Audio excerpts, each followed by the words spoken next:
सम्माननीय स्पीकर महोदय, आदरणीय वित्त मंत्री जी ने इस समय बजट में स्क्रैपिंग पॉलिसी के बारे में घोषणा की थी।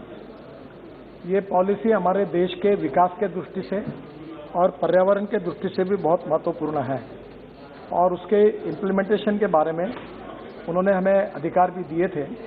उस पॉलिसी की घोषणा मैं आपके अनुमति से करना चाहता हूँ। माननीय स्पीकर महोदय, भारत में 51 लाख हल्के मोटर वाहन हैं जो 20 वर्ष से अधिक पुराने और 34 लाख हल्के मोटर वाहन हैं जो 15 वर्ष से अधिक पुराने हैं। वैध फिटनेस प्रमाण पत्र के बिना लगभग 17 लाख मध्यम और भारी कमर्शियल वाहन हैं जो 15 वर्ष से भी अधिक पुराने हैं। पुराने वाहन फिट वाहनों की तुलना में 10 से 12 गुना अधिक प्रदूषण और हवा को प्रदूषित करते हैं और सड़क सुरक्षा के लिए भारी जोखिम है। आपको पता ही होगा स्पीकर महोदय कि ये काला धुआं छोड़ के जाते हैं और जिसके कारण उनका डीजल और पेट्रोल का एवरेज भी कम होता है, वो उसके कारण भी नुकसान होता है।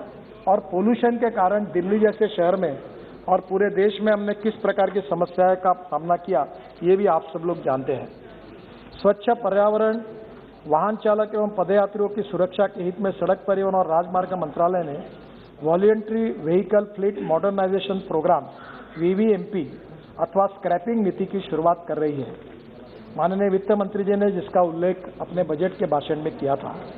यहाँ एक ऐसी विन विन पॉलिसी होगी जिससे कि न केवल पुराने वाहनों को स्क्रैप करने का प्रोत्साहन मिलेगा, बल्कि नए वाहनों को खरीदने के लिए सामान्य जनमानस को आर्थिक सहूलत भी मिलेगी। माननीय स्पीकर महोदय, हमारे देश में लगभग 8 लाख करोड़ का क्रूड ऑयल आयात होता है, पेट्रोल डीजल, जिसमें कि न केवल देश की आर्थिक परिस्थिति पर दबाव पड़ता है और पुराने वाहनों की पुरानी इमिशन टेक्नोलॉजी के वजह से अत्याधुनिक प्रदूषण भी होता है।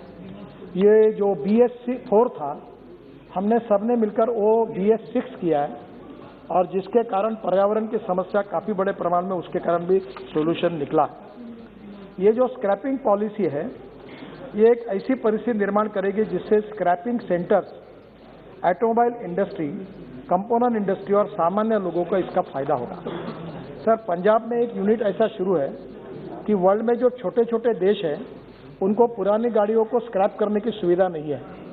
आदरणीय इसके जहाज परिवहन के मंत्री यहाँ उपस्थित थे। उस समय मैं इसका मंत्री था तो हमने 18 मीटर का ड्राफ्ट किया है। तो दुनिया भर का 2 लाख टन का ये पूरा ऑटोमोबाइल का वेस्टेज हमारे देश में आएगा, क्योंकि हम एल्यूमिनियम इंपोर्ट कर रहे हैं, हम कॉपर इंपोर्ट कर रहे हैं, हम प्लास्टिक कई बार इंपोर्ट करते हैं। तो ये जो पूरी गाड़ियाँ आएगी भंगार में, इसको पूरी तरह से अलग अलग करके ये रॉ मटेरियल इससे बनेगा और इसके इंडस्ट्रियल क्लस्टर MSME में हम बना रहे हैं। तो ये जो कांडला जैसी जगह है जहाँ 18 मीटर का ड्राफ्ट है, टुटीकोरिन है, तो वहाँ पोर्ट के बाजू में भी ये क्लस्टर बनाने की योजना है और जिससे हमारे ऑटोमोबाइल कंपोनेंट की कॉस्ट 40% कम होगी। माननीय स्पीकर महोदय, हमारी ऑटोमोबाइल इंडस्ट्री की आज का टर्नओवर 4,50,000 करोड़ का है और उसमें 1,45,000 करोड़ का हमारा एक्सपोर्ट है।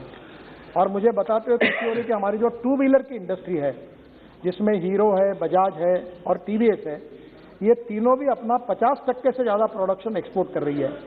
तो ये जो स्क्रैपिंग पॉलिसी के कारण प्लास्टिक, कॉपर, एल्यूमिनियम, स्टील, ये रॉ मटेरियल, रबर, ये रिसाइकलिंग होने के कारण कॉस्ट कंपोनेंट की सस्ती होगी और हम और कॉम्पिटिटिव बनेंगे और उसके कारण हमारी 4.5 लाख करोड़ की इंडस्ट्री 5 साल में 10 लाख करोड़ की बनाने का हमने योजना बनाई है। और मुझे बहुत खुशी है कि एक तरफ स्क्रैपिंग मटेरियल को जैसे हम दे रहे हैं, उपलब्ध करा रहे हैं, वैसे हमने ethanol, methanol, biodiesel, bio CNG, electric और हाइड्रोजन फ्यूल सेल को भी हमने सिलेक्ट किया है। माननीय ऊर्जा मंत्री यहाँ उपस्थित है, मैं एक कार्यक्रम में उनके साथ गया था, उन्होंने भी इलेक्ट्रिक वाहनों को बहुत इंकरेज किया है। सर, ये जो लिथियम आयन बैटरी होती है, इसके लिए भी हमने अभी स्पेशल हमारे विभाग ने हमारे यहाँ ट्रांसपोर्ट में वो आता है, तो इसमें भारत सरकार की सभी संस्थाओं को बुलाया था, इसरो से लेकर DRDO से लेकर हमारी सभी लेबोरेटरीज और साइंटिस्ट को। तो इसमें लिथियम आयन बैटरी 81% हिंदुस्तान में बन रही है। और मैं आज इस सदन में विश्वास के साथ बताता हूँ कि ये कोई बात चर्चा करते हैं कि लिथियम आयन का स्टॉक किसी और देश ने ले लिया है, वर्ल्ड में कमी है, ऐसा कुछ नहीं है। आने वाले समय में 1 साल के अंदर 100% lithium ion battery make in India और मेड इन इंडिया होगी और 2 साल के अंदर मैं अनुमान और विश्वास के साथ बता रहा हूं कि पेट्रोल व्हीकल की 2 व्हीलर, उसकी 4 व्हीलर और डीजल की बस, इसकी कीमत जो आज इलेक्ट्रिक व्हीकल की बहुत ज़्यादा है, 2 साल के अंदर पेट्रोल और डीजल के ये 2 व्हीलर, 4 व्हीलर और बस, ये इक्विवेलेंट टू इलेक्ट्रिक व्हीकल की कीमत उतनी होगी और फ्यूल का खर्चा 10 गुना कम हो जाएगा। तो आप सबको मैं अनुरोध करूंगा कि आदरणीय ऊर्जा मंत्री जी इलेक्ट्रिक कार यूज कर रहे हैं। मैंने अपने कॉन्स्टिट्यूंसी में अभी मैं वहां बुलेट प्रूफ कार छोड़ दी, मैं भी इलेक्ट्रिक कार यूज कर रहा हूं। तो आप सब लोग भी धीरे धीरे बायोफ्यूल और इलेक्ट्रिक पर जाइए। देश की आयात जो है वो कम करना है, प्रदूषण को कम करना है, import substitute cost effective pollution free और इंडिजिनस, और ये स्क्रैपिंग पॉलिसी इसमें बहुत बड़ा कंट्रीब्यूट करेगी और उसका फायदा होगा। ये गाड़ियों के स्क्रैपिंग की वजह से स्क्रैप मटेरियल जो तैयार होगा उससे काफी वैल्यू एडिशन भी होगा। स्क्रैपिंग सर्टिफिकेट के आधार पर नए वाहन खरीदने के लिए हमने एक एडवाइजरी अब इशू की है कि जो स्क्रैपिंग करेगा अपने व्हीकल को, ट्रक को या बस को, तो वो स्क्रैपिंग सर्टिफिकेट जाने के बाद मैंने देश के सभी ऑटोमोबाइल इंडस्ट्रीज को आह्वान किया है और उनको एडवाइजरी भेजिए। मैं मैंडेटरी नहीं कर सकता, तो उनको आह्वान किया है कि आप 5% आप इसको सहूलियत दो जो सर्टिफिकेट लेके आएगा। तो समझो आपकी कार 10 लाख रुपए की है तो 50,000 रुपए का इंसेंटिव वो देंगे, ऐसा मेरा विश्वास है। तो निश्चित रूप से आपको नई गाड़ी खरीदने में पेट्रोल डीजल के तुलना में आपका एवरेज 2 गुना 3 गुना बढ़ जाएगा, प्रदूषण चला जाएगा और ऊपर से आपको इसका फायदा होगा। तो ये निश्चित रूप से इसका काफी लोगों के लिए उपयोग होगा। रजिस्ट्रेशन फीस और रोड टैक्स में भी भारी छूट इसमें दी है। इससे लोगों को नए वाहन खरीदने के लिए प्रोत्साहित होंगे, जिसमें ऑटोमोबाइल सेक्टर की सेल्स बढ़ेगी।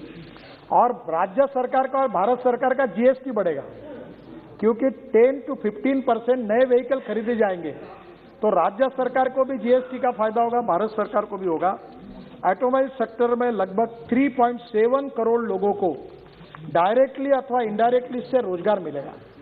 ये देश की सबसे ज्यादा रोजगार देने वाली इंडस्ट्री है और हिंदुस्तान ये 5 साल के अंदर ऑटोमोबाइल इंडस्ट्री के अभी सभी देश के वर्ल्ड के ब्रांड, अभी टेस्ला भी आ रहा है, अभी मर्सिडीज से लेकर BMW से लेकर दुनिया के सब ब्रांड हिंदुस्तान में है और 5 साल के अंदर हिंदुस्तान ऑटोमोबाइल मैन्युफैक्चरिंग का वर्ल्ड का नंबर 1 हब बनेगा। ये पॉलिसी से इसको बहुत ताकत मिलेगी। इसमें टर्नओवर 7.2 लाख करोड़ का एक्सपेक्टेड है। इंडस्ट्री ने इस साल लगभग 15 लाख करोड़ का जीएसटी भरा है। स्क्रैपिंग पॉलिसी के लागू होने पर केवल इन आंकड़ों में वृद्धि होगी, पर scrapping centres, automated fitness centres की वजह से 10,000 करोड़ का अतिरिक्त निवेश होगा। मैं आप सब सांसदों को आह्वान करता हूं कि हमारे देश में पीपीपी मोड में ड्राइविंग ट्रेनिंग इंस्टीट्यूट और फिटनेस और पोल्यूशन सर्टिफिकेट देने वाले इंस्टीट्यूट हमको खोलना है। हम भारत सरकार से उसके लिए अनुदान दे रहे हैं। तो आप ये ड्राइविंग स्कूल और ये दोनों एक करके, अगर आपके विशेष रूप से जो बैकवर्ड क्षेत्र है, अब देश में स्पीकर महोदय 22 लाख ड्राइवरों की कमी है, लोगों को रोजगार चाहिए।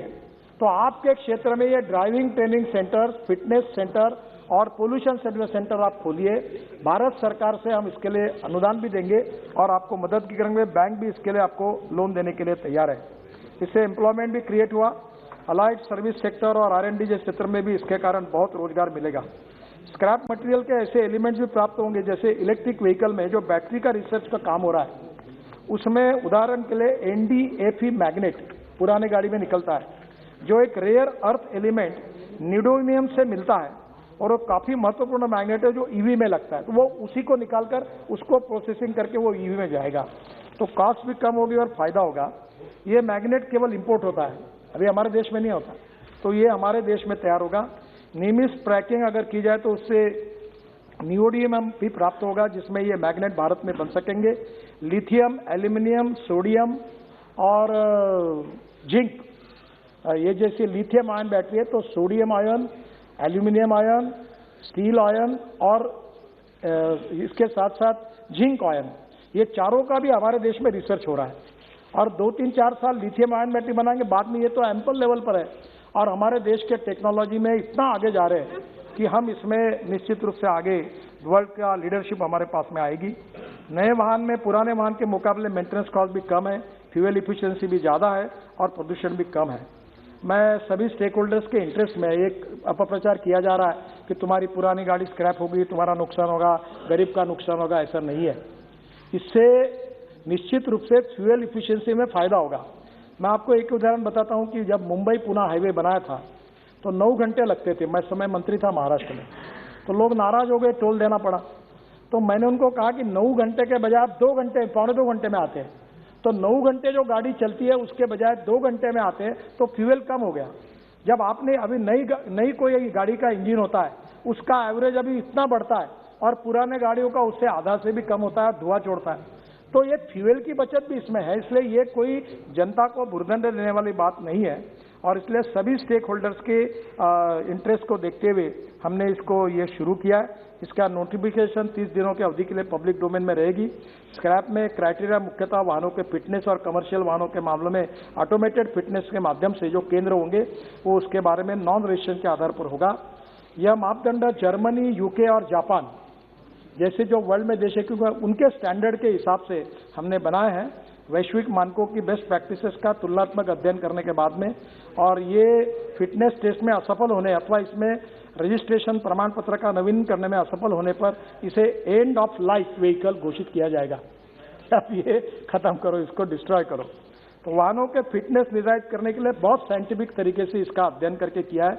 इमिशन टेस्ट, ब्रेकिंग, अन्य परिवहन संरक्षा उपकरण केंद्रीय मोटर वाहन नियम 1989 के अनुसार है। ये प्रस्ताव किया गया है कि कमर्शियल वाहन फिटनेस साबित करने में असफल रहने के मामले में 15 वर्ष के पश्चात अनिवार्य रूप से डी रजिस्टर कर दिया जाएगा। अगर ये ऐसे धुआं छोड़ने वाले अनफिट व्हीकल होंगे तो उसको डी रजिस्टर किया जाएगा। इसे डिस इंसेंटिव्स के रूप में फिटनेस प्रमाण पत्र के लिए शुल्क बढ़ा हुआ है।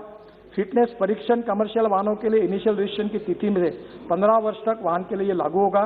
यह प्रस्ताव है कि यदि निजी वाहनों ने 20 वर्ष के पश्चात अनफिट पाया जाता है अथवा रजिस्ट्रेशन प्रमाण पत्र का नवीनीकरण करने में विफल रहता है तो अनिवार्य रूप से डी रजिस्टर कर दिया जाएगा, उसको जब्त करके उसको डिस्ट्रॉय किया जाएगा। इसे बढ़ावा देने से रोकने के उपाय के रूप में फिटनेस प्रमाण पत्र के लिए बढ़ा हुआ है। री रजिस्ट्रेशन शुल्क इनिशियल रजिस्ट्रेशन की तिथि से 15 वर्ष तक निजी वाहनों के लिए लागू होगा। ये पॉलिसी बहुत हित में है। आज इसकी घोषणा करते हुए मुझे खुशी हो रही है। आप सब इसमें जरूर सहयोग करिए और fitness centre, pollution centre, driving training centres की सरकारी योजना हर जिले में 2-2, 3-3 हमको देनी है। आप जरूर इसमें आगे आइए, हम आपको सहयोग करेंगे। बहुत बहुत धन्यवाद।